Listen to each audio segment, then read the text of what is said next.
É isso mesmo, mais um vídeo aqui pra vocês do canal Convicto Sou. Já deixa seu like, comente e compartilhe. Vou repetir, deixa like, comente e compartilhe, vai.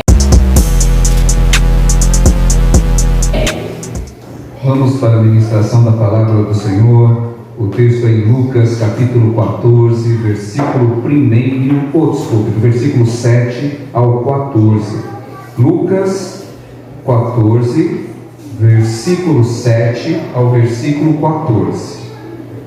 Nós vamos ministrar aquilo que o Senhor tem para nós essa noite.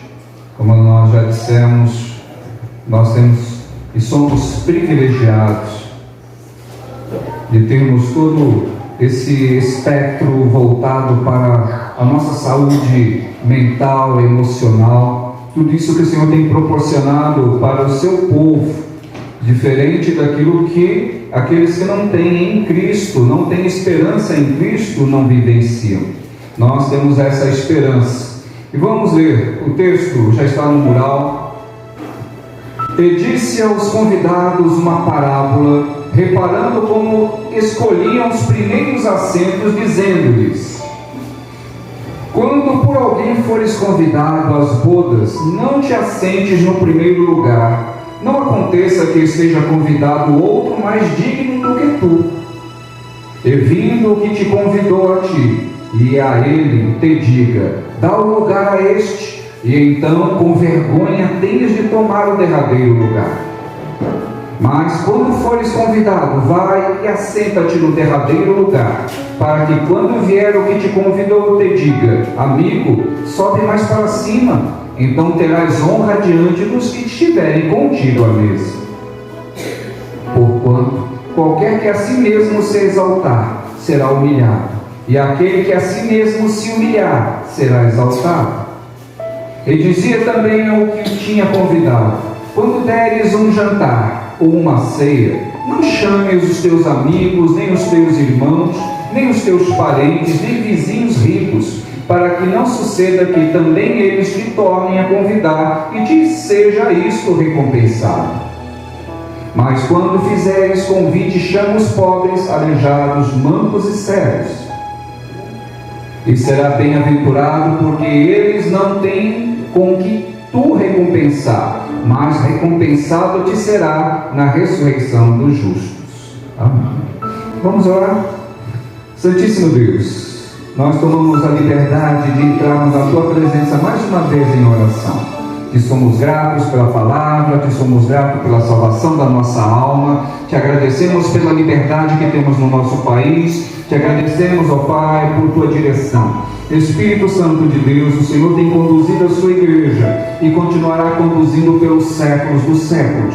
E diante, ó Pai, dessa nossa necessidade, pedimos a Ti, Espírito Santo, venha sobre nós, mais uma vez, confirmando a Tua presença para o louvor e para a glória do nome daquele que vive e reina para sempre, o nome bendito de Jesus. Amém. Nessa minha fala inicial, falando a respeito do privilégio, da grande graça que nos alcançou, o Senhor Jesus foi convidado para uma ceia no dia de sábado. Lucas relata esse episódio falando que alguém muito importante havia convidado o Senhor Jesus, e não somente a ele, mas outras pessoas juntamente com ele. E quando Jesus chegou no local, ele percebeu que aqueles convidados estavam correndo, procurando os melhores lugares para sentar. E assim ele observou aquilo e trouxe essa parábola que nós acabamos de ler. E ele traz uma parábola falando a respeito do conceito que as pessoas têm e do valor que elas imaginam que têm. Então são coisas diferentes. Uma é a pessoa imaginar que tem um certo valor, e o outro é qual o valor real essa pessoa tem diante da sociedade. Nós vivemos em um país ocidental, ou seja, nós estamos do outro lado do planeta Terra. Do outro lado do planeta está a Ásia, está o Oriente Médio, está o mundo antigo. Nós estamos do lado do planeta que é chamado de mundo novo. Não que tenha surgido depois, mas as pessoas foram aqui habitar muito depois do que aconteceu na África do Oriente Médio. Mas o planeta surgiu no mesmo período, é apenas uma linguagem. Esse lado do mundo em que nós estamos, que é chamado mundo novo, nós temos uma cultura e fomos condicionados por conta daqueles que vieram e chegaram aqui posterior aos indígenas, habitantes originais dessa terra. O Brasil, antes mesmo de chegar os colonizadores portugueses, era habitado. O Brasil estava repleto de pessoas que aqui viviam em paz digo, com seus conceitos e valores, porque mesmo os povos indígenas, eles não viviam em paz, como a história mesmo relata através dos séculos, que as disputas, mesmo entre os aborígenes originários, eram grandes, disputas de terras, disputas de território, e houve sempre muita morte entre os homens. Infelizmente, mesmo diante de um lugar como era o Brasil há 500 anos atrás, só florestas, mesmo com só florestas e um povo indígena morando aqui, havia grande rivalidade. Até mesmo entre os povos originários existiam os comedores de carne humana. Não sei se vocês sabem, mas entre os povos originários brasileiros, nós tínhamos, porque diminuiu bastante o número desses, que eles eram chamados de canibais. Esses canibais brasileiros originários não comiam a carne humana porque gostavam de carne humana, mas o conceito era que quando eles venciam uma batalha e quando eles venciam um grande guerreiro, eles entendiam que quando eles matavam esse grande guerreiro e eles comessem a carne daquele guerreiro, eles iriam absorver a valentia daquele guerreiro. Então, para os originários da terra, comer a carne de outro humano era uma honra para aquele que estava sendo devorado. E isso é um conceito diferente do que o conceito que foi dado quando os portugueses chegaram e disseram que aqui era terra de canibais, porque eles não entendiam a cultura.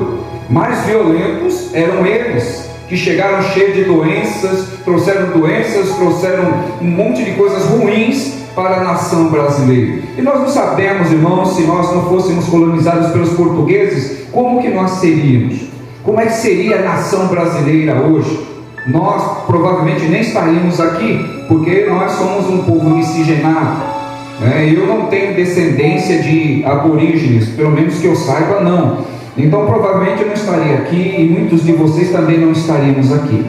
Mas o projeto do Senhor foi diferente e nós estamos aqui, e graças a Deus por isso. Então, entendendo que tudo o que aconteceu aqui, nós não temos ideia quantos milhares de anos os originários brasileiros estavam aqui. Não temos ideia. Pode estarem aqui, já foram encontradas ossadas de 11 mil anos lá na Paraíba, de pessoas originários brasileiros. 11 mil anos, é muito tempo. E eu só estou colocando isso para vocês, explanando um pouquinho, somente para mostrar, amados, o quão pouco nós sabemos a respeito de nós mesmos, da nossa nação, tão pouco nós sabemos a respeito da história pregressa do nosso país. E por isso, como eu disse na minha fala inicial, os homens têm um conceito equivocado de valores. E esse conceito de valores equivocado, Jesus pontuou, porque alguns estavam correndo para sentar nos melhores lugares porque se julgavam importantes, enquanto outros ficavam nos lugares inferiores porque não se julgavam tão importantes assim. E o Senhor Jesus estava ali, vendo todo aquele perfil, aquela movimentação, Ele traz algo. E algo que Ele disse, nós acabamos de ler, e nós vamos trabalhar em cima disso. E eu dei para essa preleção um título: Recompensa dos Fiéis. E é o que nós aguardamos receber, uma recompensa do Senhor. Recompensa é algo que faz parte da natureza. Quando eu era criança e minha mãe saía e deixava só eu e meus irmãos, nós esperávamos que quando a minha mãe retornasse, ela trouxesse alguma coisa para nós, porque ela pedia para nós limparmos a casa. Então nós esperávamos uma recompensa. Se ela chegasse em casa e encontrasse a casa encerada, todo limpinho, ela dava uma recompensa. Se não, a recompensa era algumas palmadas, né? Minha mãe era muito boa nisso. E quase sempre nós recebíamos uma recompensa, mesmo que fosse um biscoito, fosse alguma coisa, mas nós aguardávamos. Por quê? Porque houve uma promessa. Se vocês não bagunçarem a casa quando eu voltar, eu vou trazer uma recompensa para vocês. E todas as vezes que a minha mãe viajava para a Bahia, vinha para cá, como vocês sabem, eu nasci em São Paulo, eu e meus irmãos, nós aguardávamos a vinda, o retorno da minha mãe, porque sempre ela trazia muita coisa gostosa daqui para lá. Daqui não, porque ela não vinha para Poções, ela ia para o sul. Por incrível que pareça, o sul tem coisas, né, mais atrativas. Aqui na nossa terra nós não temos nem comida típica, não temos nada. Aqui Poções é igual o Brasil, a maior parte do Brasil, não tem nada diferente em Poções. Pelo menos para mim eu não encontrei. Não sei se tem uma comida diferente, vocês me desculpem quem é originário aqui. Até agora eu não sei qual é a comida especial de Poções. Em alguns lugares aí no Brasil tem algumas comidas típicas, coisa e tal. Aqui a comida típica é arroz, feijão e farinha, não é? Isso também tem em São Paulo. Aliás, a farinha de São Paulo, a grande maioria vem daqui da Bahia. Então, o paulistano que come farinha da Bahia do mesmo jeito. Bom, vamos parar de falar de farinha, senão o pessoal fica com fome. Vamos voltar para o nosso assunto principal aqui. Como é que era, naquele período que Jesus viveu, as reuniões, e quando alguém chamava uma pessoa para comer na sua casa, e era geralmente uma pessoa rica, nesse caso aqui, era uma pessoa importante, e aquilo que vai na nossa mente quando alguém chama, ou quando a gente lê alguma coisa referente à alimentação, por causa da nossa cultura e da forma como nós crescemos no nosso país, quando se fala comida por a mesa, nós imaginamos uma mesa, imaginamos cadeiras. Isso é o normal na nossa cultura. Mas no Oriente Médio, as mesas eram mesas baixas, eram mesinha, como nós aqui no Brasil chamamos mesa de centro, aquelas mesas que nós colocamos na sala. Esse tipo de mesa que tinha no Oriente Médio, não tinha umas mesas altas, eram mesas baixas, se colocava um tapete grande, e as pessoas ricas, elas tinham como se fossem almofadas, mas não eram almofadas, era um assento bem baixo, e a pessoa se reclinava, ela não sentava na parte alta. A parte alta era para colocar o cotovelo, então as pessoas sentavam no chão, colocavam o cotovelo sobre a parte alta, os pés para trás, e iam comer usando as mãos, não usavam talheres. Então, quando Jesus fala desses lugares, eles formavam, os bancos eram colocados no formato em U. Então vocês imaginam um grande U com várias almofadas, e ao centro ficava a pessoa mais importante. Então cada um que ia se encostando ali, colocava o seu cotovelo, se encostavam, e as pessoas que queriam ficar próximas da pessoa mais importante iriam ficando do lado esquerdo da pessoa importante, porque à medida que a pessoa importante se encostasse desse lado, a outra pessoa ia encostar com a cabeça quase no peito da pessoa importante. Foi dessa forma que nós temos um relato que fala que João, que era o discípulo amado, era o mais jovem dos discípulos, ele se recostava ao peito de Jesus, porque onde Jesus sentava, colocava o seu cotovelo, logo João vinha e ficava do lado do mestre. Então, obviamente, a cabeça de João ia encostar no peito de Jesus. Então, esse fundo histórico eu estou passando para vocês, porque a nossa mentalidade ocidental, quando pensa em mesa, pensa em cadeiras, as pessoas sentadas, mas no mundo oriental, não. No mundo oriental, até mesmo a postura era bem diferente. A comida ao centro, e as pessoas iam colocando a sua mão ali, amassavam a sua comida e punham na boca. E quando alguém era muito chegado um do outro, a pessoa pegava a comida com o pão, cortava o pão, que o pão é bem grande, cortava o pão e pegava a comida com o pão. Então o pão era um talher e colocava na boca do outro. Coisa bonita, né, irmãos? Eu já disse para vocês, eu me lembrava disso da minha avó. Minha avó fazia isso quando eu era criança. Minha avó punha comida na nossa boca. Se não comesse, o tapão comia solto também. Minha avó era muito amorosa. Já deu para perceber que a minha família é toda amorosa, né? A avó também.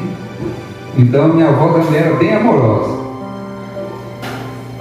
Ela fazia um bolinho de comida com a mão, amassava e pumba na boca. Então, quem sentava do lado da minha avó comia primeiro. Então, no nosso caso lá, os netos corriam para ficar próximo da avó. O primeiro bocado é quem estava próximo da avó. E no mundo antigo acontecia basicamente isso. Então, tudo isso que eu disse aqui é para vocês já imaginarem aí na sua cabeça a cena. Jesus, um tapete grande, a comida no meio, ele se recostando e cada um dos convidados nas suas almofadas e formando um formato de U. Só que Jesus viu que aqueles homens que foram convidados correram para ficar no centro, que era um lugar de honra.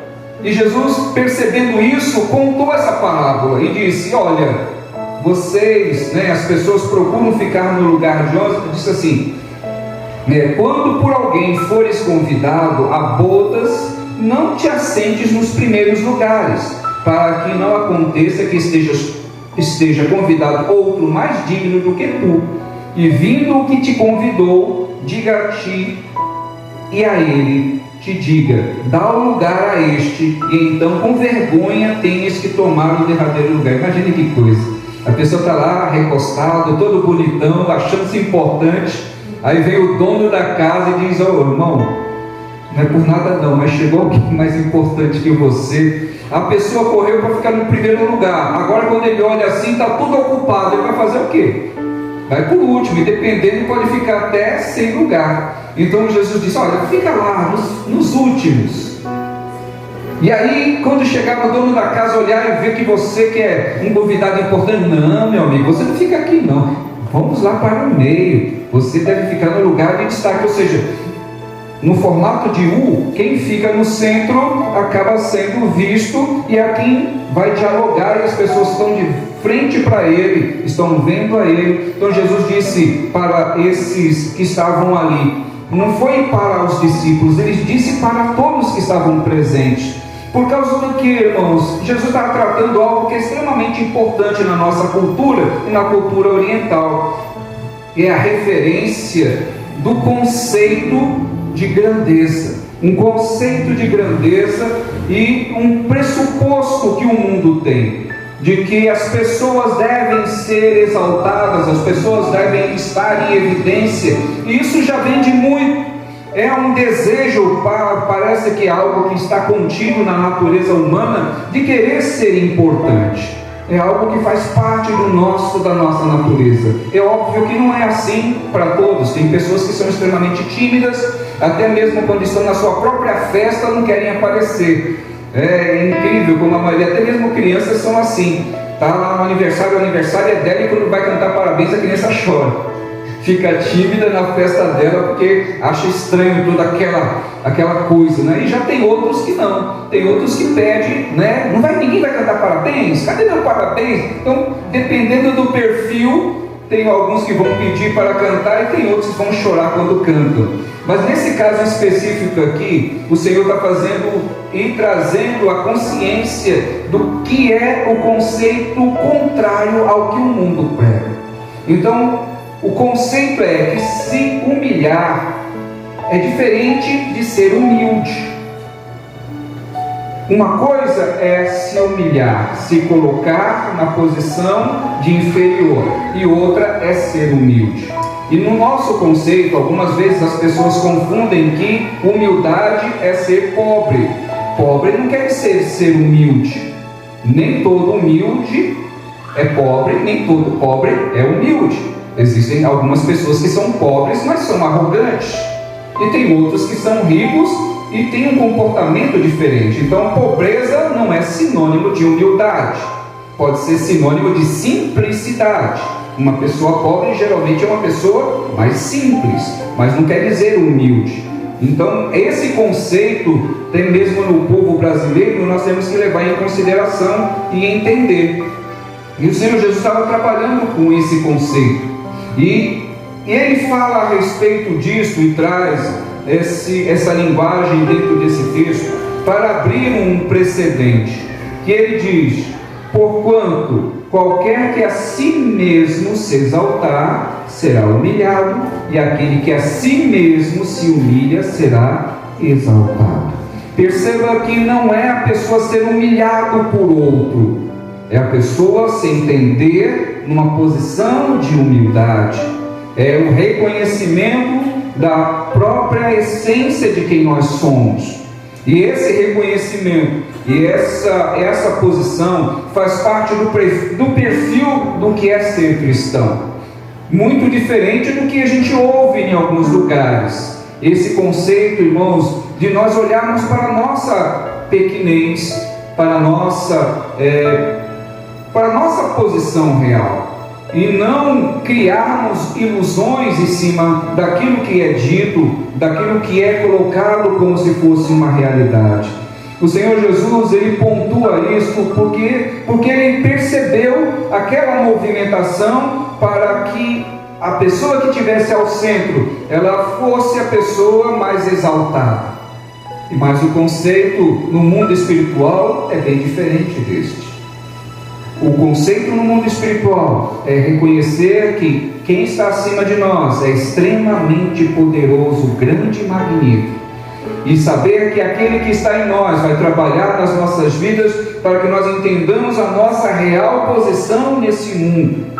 E aquilo que nós temos que viver e passar aqui, aquele exemplo que nós temos que dar, o exemplo que se espera do cristianismo, não é um exemplo de exaltação, mas é um exemplo de entendimento de que no mundo em que nós estamos sendo inseridos, os homens exaltam e querem ser exaltados. E no mundo espiritual, aquele que se humilha, ou seja, aquele que não se exalta, aquele que não quer ser o que não é, e entende a sua posição real, poderá ser exaltado no mundo espiritual e até mesmo nessa terra, como tem acontecido com muitas pessoas. Algumas pessoas têm trabalhado muito, e eu já contei alguns casos para vocês. E ultimamente eu fiquei sabendo a respeito do irmão Yun, que eu falei há algum tempo para vocês, que é o chinês que foi preso, que foi humilhado, apanhou por causa do evangelho. Esse homem é vivo ainda hoje. E eu passei a respeito do irmão Jung, eu passei um livro para o pastor que esteve aqui, foi o pastor Edilson. Ele leu, ficou muito maravilhado com o homem do céu. Eu já falei para vocês, já até coloquei no grupo para alguns a respeito da biografia desse homem, da vida desse homem. Por que é importante nós conhecermos pessoas como estas, que estão vivendo no tempo atual, que passaram por uma tremenda prova, que foram humilhados grandemente, mas suportaram tudo por causa do Evangelho. Esse homem que eu estou falando, que é o irmão Yun, que é um chinês, que agora ele está correndo o mundo, ele não pode mais voltar para a China, porque se ele voltar ele vai ser preso. Ele já foi preso, acho que 8 vezes lá na China. E falando a respeito disso, o pastor Fernando estava conversando com o Rômulo, que é o pastor da Missão Sem Fronteiras, que esteve na nossa cidade. E aí o pastor estava falando a respeito, que tinha ouvido falar do irmão Yun. E aí quando ele falou disso, o pastor Rômulo, que eu conheci, falou: mas eu conheci o irmão Yun, eu fui buscá-lo no aeroporto, e agora você... E aí o irmão Rômulo contando, o pastor Rômulo contando da experiência de estar perto do irmão Yun. Ele falou: quando aquele homem desceu no aeroporto, desceu do avião, ele desceu dando glória a Deus, glória a Deus, glória a Deus. Quando aquele homem entrou no prédio, ou seja, onde ele foi, o irmão foi conduzindo ele, o irmão Rômulo, e ele disse que a presença de Deus era tão forte na vida daquele homem que era difícil ficar ao lado dele. E quando aquele homem chegou no saguão do prédio que ele ia ficar hospedado, as atendentes começaram a chorar. As pessoas que estavam lá começavam a chorar apenas por causa da presença e da unção de Deus na vida desse irmão Yun. E não eram pessoas que estavam chorando porque eram evangélicas, porque eram cristãs, não. As pessoas estavam chorando e não sabiam o porquê estavam chorando. E quando você lê o livro e vê a história, isso aconteceu em muitos lugares. A presença de Deus na vida desse homem, que é um homem simples. Ele é chamado de irmão Yun. Não é chamado de apóstolo, não é chamado de pastor, não é chamado de nada. O homem é chamado de irmão Yun. E nos dias atuais nós temos homens que não viveram nem 1/10 do que esse homem viveu, e nem ganhou almas no número que esse homem ganhou. E tem pessoas que querem e obrigam outros a chamarem de apóstolos.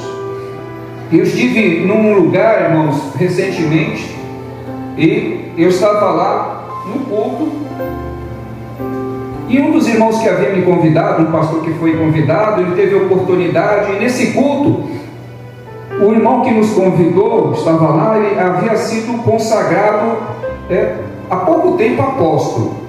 Só que, como era há pouco tempo, o pastor que teve a oportunidade foi lá na frente, trouxe a saudação, e a esposa desse apóstolo foi elevada a bispa. E o irmão pastor, como era amigo, ele chamou a bispa de pastora, e a bispa não gostou. Assim que o pastor que me convidou sentou, a bispa tomou o microfone e falou: olha, é bom que se respeite a consagração dos outros, é bom que... Eu fiquei sentado e falei: meu irmão, que coisa ridícula. Primeiro que não tem bispa, já começa por aí, na Bíblia não tem bispa. Mas até aí tudo bem. Agora, o que eu achei estranho foi o fato da pessoa achar que ter chamado ela de pastora estava desmerecendo ela. Afinal de contas, qual é o título que nós temos? Qual é o chamado que nós temos na Bíblia? Nós somos chamados para ser servo, não tem outro. Ou você é servo ou você é senhor. Se nós somos servos, somos todos servos. Então não tem maior nem menor. E muito pelo contrário, eu já disse isso para vocês e vou continuar dizendo: o pastor, ele é servo de todos. E se alguém é apóstolo, o apóstolo é servo de todos. E se alguém é bispo ou bispa, é servo de todos. Mas esse conceito de ser servo não aparece quando a pessoa recebe um título. A pessoa se acha, se sente muito importante, e é um conceito inverso do que a Bíblia diz. O apóstolo Paulo, ele conta a respeito do chamado dele, mas ele não se coloca como grande. Ele diz: eu sou o menor de todos, eu apanhei por conta do Evangelho, eu fui perseguidor do Evangelho, mas eu tenho sinais que seguem o meu chamado apostólico. Mas ele não se vangloriava disso, ele se entendia como servo de todos. Mas o conceito que nós temos hoje de apóstolo no Brasil é de que o apóstolo, ele está acima de todos. E esse conceito não é bíblico, irmãos.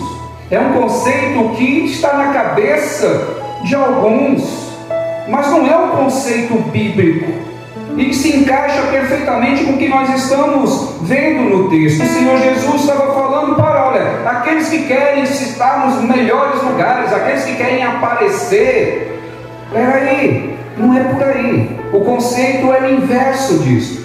Eu estou citando aqui para vocês alguém que no século atual, esse irmão Yun, que poderia falar que é um apóstolo, porque Deus fez milagres na vida desse homem, coisas extraordinárias, coisas magníficas, e ele não se considera um apóstolo. Está sendo chamado de irmão Yun. E é isso, irmãos. Nós somos servos um dos outros. E quando nós entendemos que nós somos servos, nós não vamos nos achar grandes. O servo, ele deve servir a comunidade. Como eu cito para vocês, o pastor serve a comunidade. O pastor é o primeiro que tem que chegar, é o último a sair, né? Se tiver que fazer as coisas aqui, geralmente algumas coisas, manutenção, eu estou aqui para ajudar para fazer. Se é para pintar, nós estamos aqui. Se é para arrumar o telhado, nós estamos aqui. Essa é uma das nossas funções, cuidar das coisas da casa do Senhor. Se alguém liga, pede e chama, a gente vai lá. Se pede para orar, nós estamos orando. Se pede para visitar, nós estamos visitando. Se pede para fazer alguma coisa, o pastor está fazendo, porque nós entendemos que o chamado de servo é para todos nós.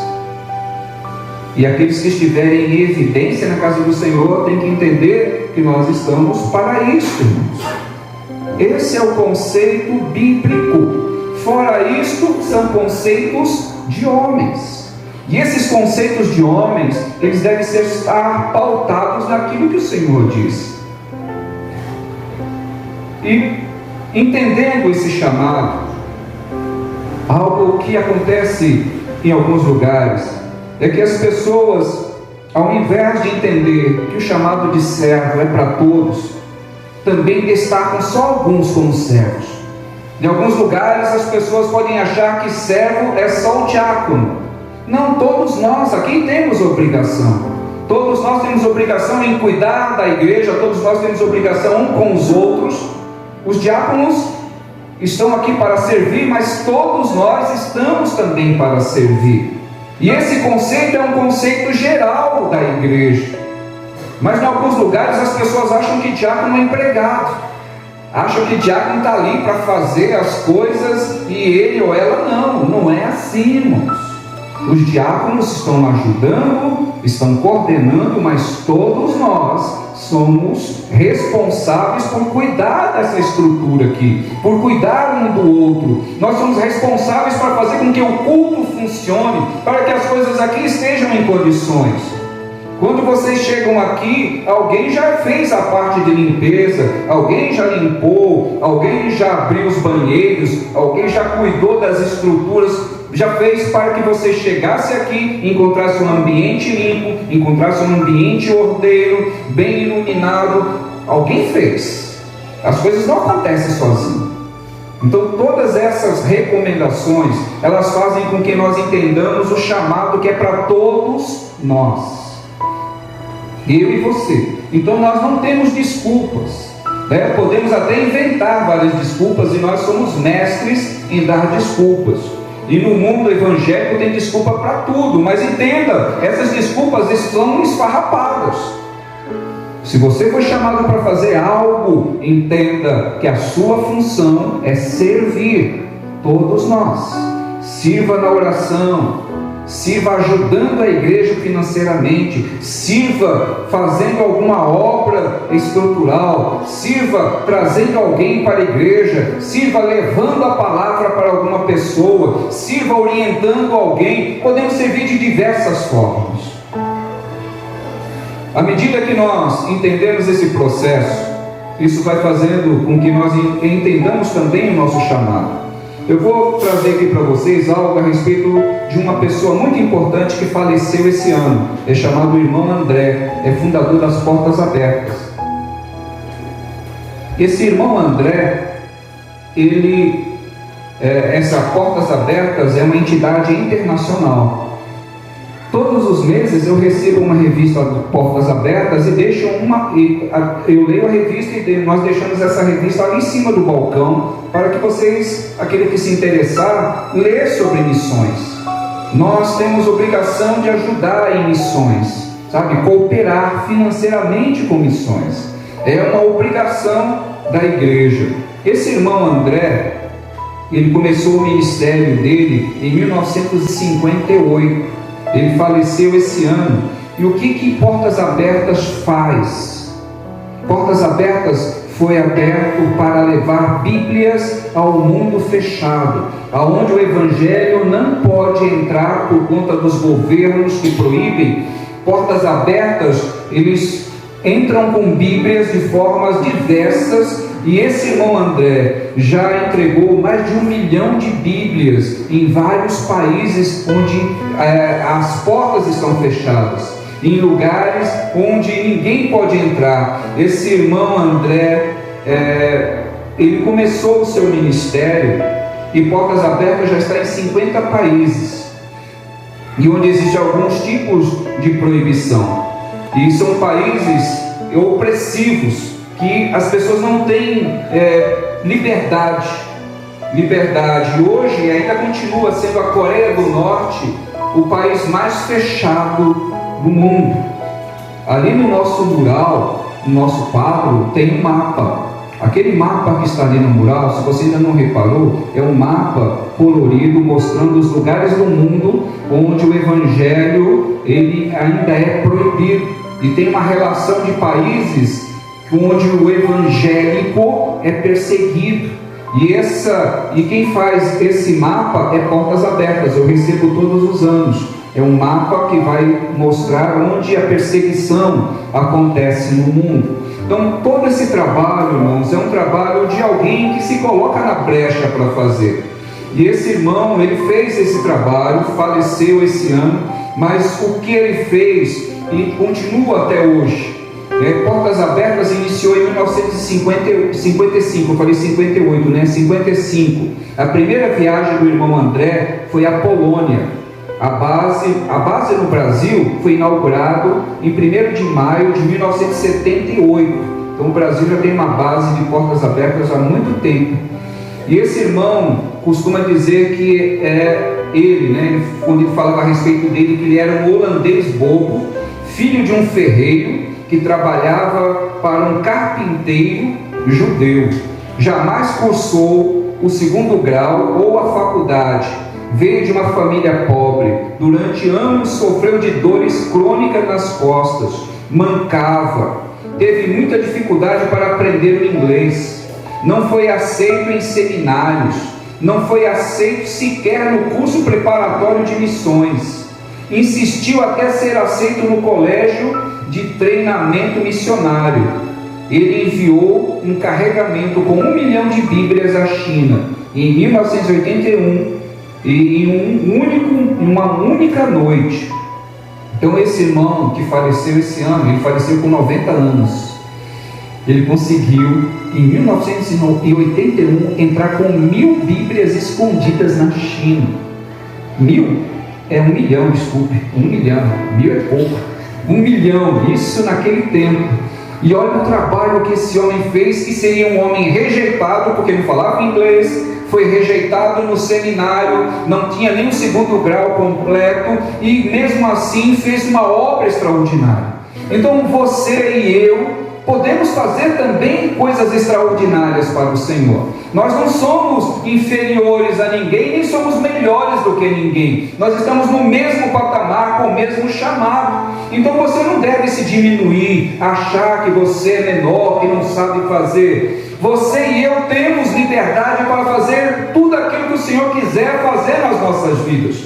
Como eu falei aqui do irmão Jung, esse irmão Jung também não estudou. Ele não fez faculdade, não fez nada, vamos dizer assim, no mundo secular. Mas é um homem que levou o Evangelho nas cadeias, levou o Evangelho em lugares tenebrosos e até hoje está fazendo a obra do Senhor. Então nós, amados irmãos, fomos chamados não para sermos grandes no mundo, mas no mundo material ou no mundo secular, mas para que o teu nome seja lembrado no mundo espiritual, para que os anjos saibam quem é você, para que no reino espiritual saibam quem é você. É para isso que o Senhor está nos chamando, para um trabalho excepcional na terra. Então todos nós podemos realizar obras aqui na terra, tanto eu quanto você, sermos fiéis, servirmos para alguma coisa, porque, amados irmãos, como a Bíblia fala a respeito do nosso chamado, quando nós fazemos aquilo para o qual nós somos chamados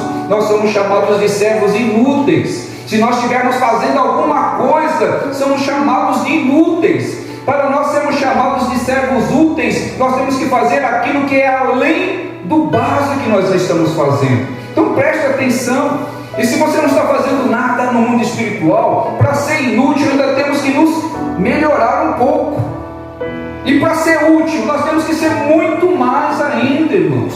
Então se você abençoa alguma obra, abençoe mais. Se você ora por alguém, ore mais. Se você faz alguma coisa no mundo espiritual, faça mais, irmão. Faça mais, irmã. Esse é o nosso chamado. Não é o chamado para nós nos encostarmos, mas é o chamado para nós nos colocarmos à disposição.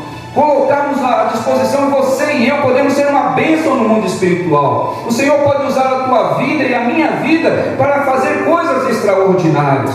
Mas para isso é necessário nós nos colocarmos na posição. E a posição, irmãos, nenhum de nós aqui somos maiores ou melhores. Estamos na mesma posição. Fomos chamados para sermos servos. E essa nossa visão, a visão de que tem muito para ser feito, é uma visão correta. Os servos humildes, nós temos a ideia do que é trabalhar para o Senhor. Olha o que Mateus 10:42 diz: e quem der de beber, ainda que seja um copo de água fria, a um desses pequeninos, por ser meu discípulo, em verdade vos digo que de modo algum perderá o seu galardão. Se você e eu ajudarmos as pessoas necessitadas, se você ajuda, você se preocupa em ajudar quem está com fome, você se preocupa em ajudar quem está desempregado, você se preocupa com a vida dos outros, você já está fazendo algo para o reino espiritual. Olha que coisa boa! Isso é muito bom. Aos mordomos fiéis, em Mateus 25:23 diz: disse-lhes o Senhor: muito bem, servo bom e fiel, foste fiel no pouco, sobre o muito te colocarei, entra no gozo do teu Senhor. Quando o Senhor nos dá algo na nossa mão para fazer, se o Senhor colocou algo, faça. Não esconda o talento, não esconda o chamado que Deus te deu. Você tem um chamado, então forme mais ainda, se fortaleça mais. Não esconda os talentos que Deus te deu. Por quê? Porque Ele vai cobrar isso de nós. Nós temos isso na Bíblia. Nós temos lá a parábola dos 10 talentos, que o Senhor cobra tudo o que Ele tem nos dado. E aos benevolentes, em Lucas 6:35 diz: amai, porém, os vossos inimigos, fazei isto, o bem, emprestai sem esperar nenhuma paga, será grande o vosso galardão e sereis filhos do Altíssimo. Quanta oportunidade! Você tem a oportunidade de ajudar outras pessoas, você está fazendo para o Senhor. Você tem a oportunidade de cooperar para a obra do Senhor, e você está investindo na obra do Senhor. Você tem e pode ajudar o seu inimigo, e você vai estar investindo na obra do Senhor. Então não é difícil, irmãos. Você pode até perguntar: mas eu vou fazer o que, pastor? Não sei fazer nada. Como que não sabe, irmãos? Você não pode ajudar alguém? Você não pode investir no reino? Você não pode orar por aqueles que te amaldiçoam? Você não pode jejuar por aqueles que até mesmo te desprezam? Porque essas pessoas podem ser alcançadas através da tua oração. Essas pessoas que hoje podem estar te desprezando, podem ser alcançadas pelo teu trabalho espiritual. Então você vai ter um galardão. Então existem fórmulas de nós sermos úteis no reino. Só não é útil quem não quer. Todos nós podemos fazer algo no reino espiritual. Então essa é a palavra do Senhor para as nossas vidas. Não vamos nos colocar como que nós não temos habilidades. Procure aí no seu rol de habilidades aquilo que você pode se encaixar, mas se encaixe em algo para a obra do Senhor. Certamente o Senhor vai reconhecer o teu trabalho, não somente aqui, mas reconhecer no mundo espiritual. Então, quando nós nos humilhamos, nos colocamos à disposição para trabalhar, podemos ser exaltados também nessa terra, se for o caso, e podemos ser reconhecidos se o Senhor quiser. Mas se nada acontecer aqui, mas no reino espiritual, nós seremos lembrados. E para isso é que nós estamos aqui, irmãos. Você e eu não estamos trabalhando para a salvação já foi te dada, a salvação já foi conquistada. Tudo que você fizer é para louvor e agradecimento àquilo que Deus te deu. Então vamos demonstrar a nossa gratidão ao Senhor. Demonstre a gratidão ao Senhor fazendo a obra do Senhor. E você pode fazer muitas coisas, muitas coisas. Ah, mas eu não sei pregar. Não precisa pregar. Você pode ajudar as pessoas necessitadas. Ah, mas eu não consigo orar muito tempo. Tudo bem, você pode fazer outras coisas. Então tem muitas coisas para serem feitas. A única coisa que não deve é nós ficarmos parados.